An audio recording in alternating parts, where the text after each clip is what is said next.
Master minds commerce చదవాలనుకునే 10th inter విద్యార్థుల తొలి ఎంపిక. ప్రస్తుతం మనతో పాటు ఉన్నారు మంత్రి కొల్లు రవీంద్ర. కొల్లు రవీంద్ర గారితో మాట్లాడదాం. పార్టీలో సీనియర్ గా ఉన్నటువంటి కొల్లు రవీంద్ర ఏం చెప్తారో విందాం. సార్, ఇవాళ ఎన్టీఆర్ జయంతిని పురస్కరించుకుని రాష్ట్ర పండుగగా ప్రభుత్వం గుర్తించింది. సో వైసీపీ వచ్చినా కూడా దీని పండుగ గుర్తించే అవకాశం ఉందంట. డెఫినెట్ గా ఎవరైనా చేయాల్సినటువంటి పరిస్థితే.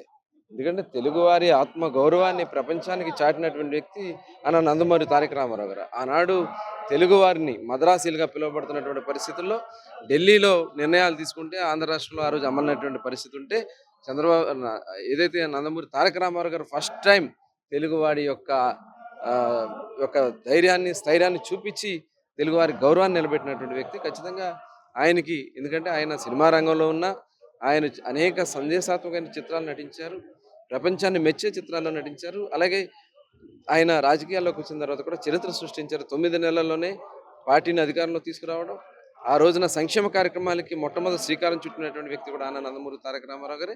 వారి నాయకత్వంలో వారిని ఎవరైనా సరే సమర్థించాలని ఖచ్చితంగా నేను భావిస్తాను. లిక్కర్ స్కామ్ విషయంలో ఈడీ కూడా ఎంటర్ అయింది. కీలకంగా కూడా ఎవరైతే వైసీపీకి సంబంధించిన ప్రభుత్వ పెద్దలు ఉన్నారో వారి చుట్టూనే కేసు అంతా కూడా తిరుగుతుంది. ఈడీ రంగంలోకి దిగాక ఎలాంటి యాక్షన్ ఉండే అవకాశం ఉందంటారు ఒక మంత్రిగా మీరు? ఇది విచారణ జరుగుతుంది, దీని మీద మేము పెద్దగా మాట్లాడకూడదు, కానీ ఎవరు కూడా తప్పించుకోలేరు. సో మహానాడు అయితే కడప గడ్డ మీద జరుగుతుంది. ఇప్పటి వరకు ఎన్నో మహానాడులు జరిగాయి. రాయలసీమలో కడపలో ముఖ్యంగా జగన్ అడ్డాగా ఉన్నటువంటి ఈ ప్రాంతంలో మహానాడు సక్సెస్ అయింది అనుకోవచ్చా? 100% సక్సెస్ అయింది. ఇంక దాంట్లో ఇంకా ఆలోచనే ఉంది. ప్రకృతి కూడా ఇవాళ సహకరిస్తూ ఉంది.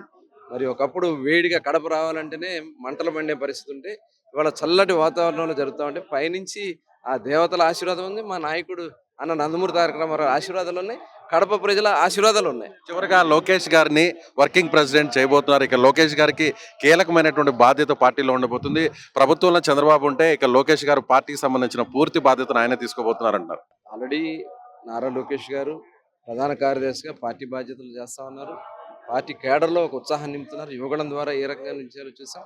ఇవాళ చంద్రబాబు నాయుడు గారు, లోకేష్ గారు ఇద్దరు పార్టీని ఇవాళ చాలా సమర్థవంతంగా మమ్మల్ని అందరినీ కూడా నడిపిస్తూ ముందుకు తీసుకెళ్తూ మరింత బలోపేతం చేస్తారు. లోకేష్ గారికి ఎలాంటి బాధ్యతలు ఇచ్చినా వారు ఖచ్చితంగా నిర్వహించగలరు. దాంట్లో చంద్రబాబు గారి నిర్ణయమే ఫైనల్ నిర్ణయం. సో చివరిగా ఒక ప్రశ్న సార్, ఇకపై వైసీపీకి సంబంధించిన అరెస్టులు, నేతల అరెస్టులు ఇంకా చాలా మంది రేస్లో ఉన్నారంటున్నారు. దానిపై మీరు? తప్పు చేసిన వాళ్ళని ఎవరు తప్పించుకోలేరు కదా, అదే జరుగుతుంది. Right sir, thank you. So ఇది మంత్రి కొల్లు రవీంద్ర చెప్తున్నట్టుగా మహానాడు గ్రాండ్ సక్సెస్ అయింది కడపలో. ముఖ్యంగా ఏదైతే లిక్కర్ స్కామ్ కి సంబంధించి ఈడీ ఎంటర్ అయ్యడంతో ముఖ్యంగా కేసు కూడా చాలా స్ట్రిక్ట్ గా మారేటువంటి అవకాశం ఉంది. అదేవిధంగా కడపలో ఈ మహానాడు సక్సెస్ అయింది. ఇక తప్పు చేసిన వారు తప్పించుకొని తిరిగే అవకాశం అయితే మాత్రం తమ ప్రభుత్వం ఇవ్వదని ఆయన చెప్తున్నారు. కెమెరామెన్ మహేష్ తో విజయ్, సుమన్ టీవీ, మహానాడు కడప నుంచి. మీ బిజినెస్ ఏదైనా మీ ఊర్లో ప్రమోషన్ చేయాలంటే అది సుమన్ టీవీతోనే సాధ్యం. ఇప్పుడే సంప్రదించండి.